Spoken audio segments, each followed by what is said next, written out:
شہزادہ۔ ایک شہزادہ اپنے استاد محترم سے سبق پڑھ رہا تھا۔ استاد محترم نے اسے 2 جملے پڑھائے۔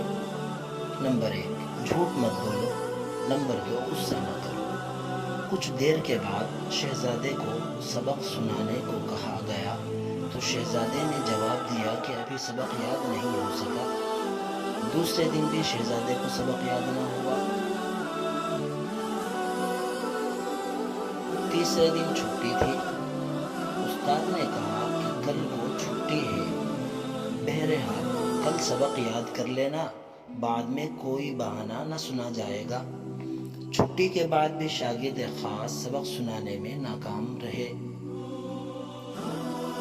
استاد محترم نے یہ خیال کیے بغیر کہ وہ شہزادہ ہے، طیش میں آ کر ایک تھپڑ نصیب کر دیا کہ یہ بھی کوئی بات ہے کہ اتنے دنوں میں 2 جملے یاد نہیں ہو کر دے رہے۔ تمانچہ کھا کر کچھ دیر تو شہزادہ گمسم ہو گیا، پھر بولا کہ اے استاد محترم، سبق یاد ہو گیا ہے۔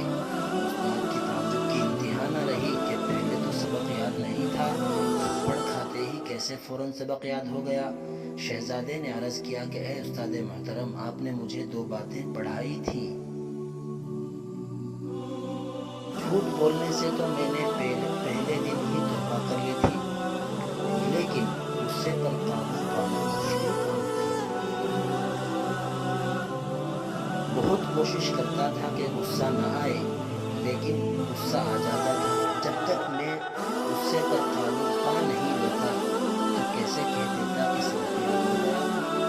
آج جب آپ نے تمانچہ مارا، جو کہ میری زندگی کا پہلا تھپڑ تھا، اسی وقت میں نے اپنے دل میں جھانکا کہ غصہ آیا یا نہیں، اور جب مجھے محسوس ہوا کہ غصہ نہیں آیا، آج میں نے آپ کا پڑھایا ہوا دوسرا سبق غصہ نہ کرو مکمل سیکھ لیا۔ آج اللہ کے فضل سے مجھے مکمل سبق یاد ہوا۔